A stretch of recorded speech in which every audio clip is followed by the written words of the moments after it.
The bright afternoon sun filtered through the large glass windows of the bustling shopping centre, casting golden streaks across the tiled floors. The place was alive with the sounds of chatter, clinking shopping carts, and the occasional laughter from families enjoying a weekend outing. Among the sea of faces, two women stood out, not for their appearance, but for the tension that had started to brew between them. Keisha, a young black woman in her late 20s, had her arms full of shopping bags as she scanned the shelves for a last-minute gift. Her warm, approachable smile was the kind that could light up a room, but at that moment she was focused on finding the perfect candle for her sister's birthday. Her aura exuded kindness and patience, but she also had a quiet strength that came from years of navigating life's challenges with grace. Across the aisle, an older woman named Margaret tightened her grip on her purse. Margaret's expression was one of quiet disapproval. Her lips pursed as she watched Keisha move through the store. She wore an air of entitlement that seemed to hover around her like a shadow. Though the shopping center was crowded with people of all backgrounds, Margaret's attention zeroed in on Keisha. To anyone paying attention, it was clear her judgment was unprovoked and rooted in prejudice. The first sign of trouble came when Keisha accidentally bumped into Margaret while reaching for a scented candle. "Oh, excuse me," Keisha said immediately, stepping back and offering an apologetic smile. "I didn't see you there." Margaret's eyes narrowed as she glanced at Keisha, her gaze lingering longer than necessary. "Of course you didn't," she muttered, loud enough for Keisha to hear. Keisha blinked, momentarily stunned. She chose to ignore the comment, brushing it off as a random moment of rudeness. After all, the store was crowded, and tensions could run high during busy hours. She continued browsing, hoping the incident would end there. But Margaret wasn't done. "People like you don't even know how to behave in public," Margaret said sharply, her voice carrying over the hem of the crowd. Her tone was laced with disdain, and her words caused heads to turn in their direction. Keisha froze, her heart pounding in her chest. She had experienced moments like this before, moments that started with a seemingly small comment and escalated into something ugly. She turned slowly to face Margaret, her expression calm but firm. "Excuse me," Keisha asked, her voice steady.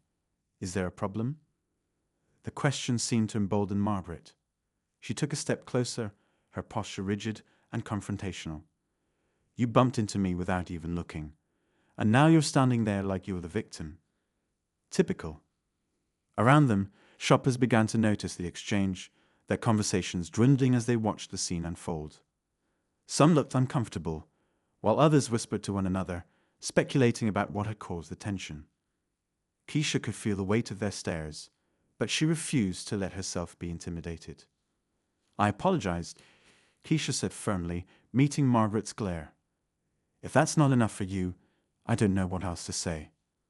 Margaret scoffed, shaking her head. "Of course you don't. People like you never do." The words hum in the air like a toxic cloud, their meaning painfully clear. Keisha felt a surge of emotions, anger, hurt, and frustration, but she kept her composure. She had always believed in standing up for herself without stooping to the level of those who sought to belittle her. Before Keisha could respond, a voice from behind interrupted the tense moment. "Is everything okay here?" It was the store manager, a middle-aged man with a concerned expression. He had noticed the escalating situation and decided to step in before it got out of hand. His question was directed at both women, but his eyes lingered on Margaret, sensing that she might be the aggressor. Margaret straightened, her demeanor shifting as she realized she was now the center of attention. "This young woman bumped into me and didn't even bother to apologize properly," she said, her voice taking on an air of indignation. Keisha opened her mouth to respond, but before she could speak, another voice chimed in, this time from a fellow shopper who had been watching the interaction from the beginning. "That's not what happened," the woman said, stepping forward. She was a petite, elderly lady with kind eyes and a no-nonsense attitude. "I saw the whole thing. She apologized right away. You're the one causing a scene." Margaret's face flushed, her confidence faltering for the first time. The crowd began murmuring, their attention fully focused on the unfolding drama. Keisha felt a wave of gratitude toward the woman who had spoken up, but she also knew this wasn't over. As the tension thickened, another unexpected figure stepped forward. A young man holding his toddler daughter. His voice was calm but firm as he addressed Margaret. "I think you owe her an apology," he said, his tone leaving no room for argument. Margaret glanced around, realizing the tide was turning against her. The looks of disapproval from the surrounding crowd were unmistakable, and her earlier bravado began to crumble. But instead of apologizing, she turned on her heel and walked away, muttering under her breath. Keisha let out a breath she didn't realize she had been holding. The store manager apologized on behalf of the shopping center, and the kind woman who had spoken up gave Keisha a reassuring pat on the arm. The crowd slowly dispersed, but the energy of the moment lingered. As Keisha continued shopping, she couldn't help but wonder what had driven Margaret's behavior. Was it ignorance, hatred, or something else entirely? Whatever the reason, Keisha knew one thing for sure. She wouldn't let moments like this define her. But as she reached the checkout counter, she noticed something strange. Margaret was standing outside the store, watching her intently. Keisha's heart skipped a beat. What was she planning now? Keisha stood at the checkout counter, her mind racing as she tried to shake off the unsettling encounter. The cashier, a young woman with a friendly smile, trying to make small talk, but Keisha could barely focus.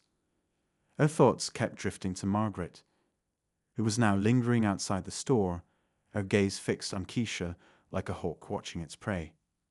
Keisha's hands trembled slightly as she swiped her card, but she forced herself to keep her composure. She had learned long ago not to let people like Margaret see her sweat. Still, something about the way Margaret was standing there, refusing to leave, sent a chill down her spine.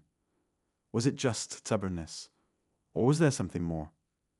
"Have a nice day," the cashier said brightly, handing Keisha her receipt. Keisha managed a weak smile and thanked her before gathering her bags. She glanced toward the entrance, her stomach twisting in knots. Margaret hadn't moved. She stood just outside the glass doors, her arms crossed, her expression unreadable. As Keisha approached the exit, her heart pounded in her chest. She debated whether to confront Margaret again or simply walk past her and leave the situation behind. Part of her wanted to ask the older woman why she was still there, but another part of her feared escalating the situation further. When she stepped outside, the cold air hit her face, momentarily snapping her out of her thoughts. Margaret's eyes locked onto hers, and for a moment, it felt like the world around them had gone silent. Keisha held her head high and kept walking, refusing to give Margaret the satisfaction of seeing her rattled. "Excuse me." Margaret's voice rang out, sharp and commanding. Keisha stopped in her tracks, her grip tightening on her shopping bags. She turned slowly, her eyes narrowing as she met Margaret's gaze. "Yes," Keisha said, her voice calm but firm. Margaret took a step closer, her demeanor still brimming with hostility. "I'm not done talking to you," she said, her tone low and accusatory. Keisha couldn't believe what she was hearing. She glanced around, hoping someone nearby would notice what was happening. But the parking lot was busy, and most people seemed absorbed in their own errands. The handful of people who did glance their way quickly looked away, as though they didn't want to get involved. "What more is there to say?" Keisha asked, her patience wearing thin. "I apologized back in the store. I don't know what else you want from me." Margaret's face twisted into a scowl. "What I want," she said, her voice trembling with barely contained anger, "is for people like you to show some respect." Keisha's jaw tightened, her pulse quickening. She had heard those words before. People like you. They were always a thinly veiled way of saying exactly what Margaret meant without actually saying it. Keisha took a deep breath, willing herself to stay calm. "Respect is a two-way street," Keisha said evenly. "And right now, you're not showing me any." Margaret opened her mouth to respond, but before she could say anything, a voice interrupted from behind. "Is there a problem here?" Both women turned to see a tall man in a security uniform approaching. His expression was neutral, but his eyes flicked between Keisha and Margaret, clearly trying to assess the situation. Keisha felt a small surge of relief at his presence, though she wasn't sure whose side he might take. Margaret was quick to speak. "Yes, there is," she said, her voice dripping with indignation. "This woman has been rude and disrespectful, and I don't appreciate the way she's been treating me." Keisha's eyes widened in disbelief. "What?" she said, her voice rising slightly. "That's not what happened at all." The security guard raised a hand, his tone calm but authoritative. "All right, let's all take a step back and calm down," he said. "Ma'am," he said, addressing Margaret, "what exactly are you accusing her of?"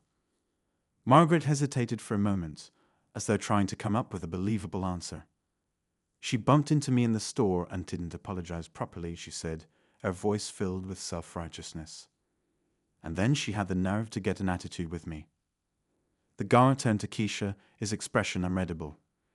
"Is that true?" he asked. Keisha shook her head, her frustration bubbling to the surface. "No, it's not," she said firmly. "I bumped into her by accident, and I apologized right away. She's the one who's been hostile and confrontational ever since." The guard nodded slowly, as though weighing their words. "All right," he said. "It sounds like this might be a misunderstanding, but I'm going to have to ask both of you to move along. We don't want any more disturbances."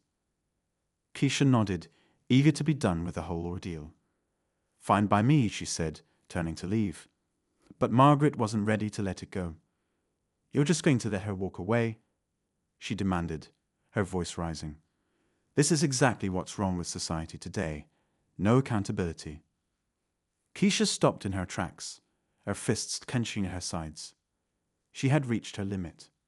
Slowly, she turned back to face Margaret, her eyes blazing with a mix of anger and determination. "You want accountability?" Keisha said, her voice steady and filled with quiet strength. "Let's talk about accountability. Let's talk about how you've been following me, harassing me, and trying to humiliate me over something that was an accident. Let's talk about how you think it's okay to treat people like this just because they look different from you." Margaret's face flushed, and for a moment she looked like she might respond. But then she turned and stormed off, muttering under her breath. Keisha watched her go, her heart pounding in her chest. She felt a mix of relief and exhaustion, but also a lingering sense of unease. Something about the way Margaret had acted, the intensity of her anger, the way she had refused to let it go, didn't sit right with her. The security guard gave Keisha a small nod. "You handled that well," he said. "I'm sorry you had to deal with it." "Thank you," Keisha said, managing a faint smile. "I just hope it's over now." But as she walked to her car, she couldn't shake the feeling that it wasn't. Margaret's behavior had been more than just an outburst. It felt personal, deliberate, and unsettling. Keisha didn't know why, but she had the distinct sense that this wasn't the last she would see of Margaret. As she loaded her shopping bags into her trunk, she glanced around the parking lot, half expecting to see Margaret watching her from the shadows. But the older woman was nowhere to be seen. For now, at least, Keisha was alone. She got into her car and started the engine, her mind racing as she pulled out of the parking lot. What had just happened? And why did she feel like it wasn't over? Keisha didn't have the answers, but she knew one thing for sure. This was far from the end of the story.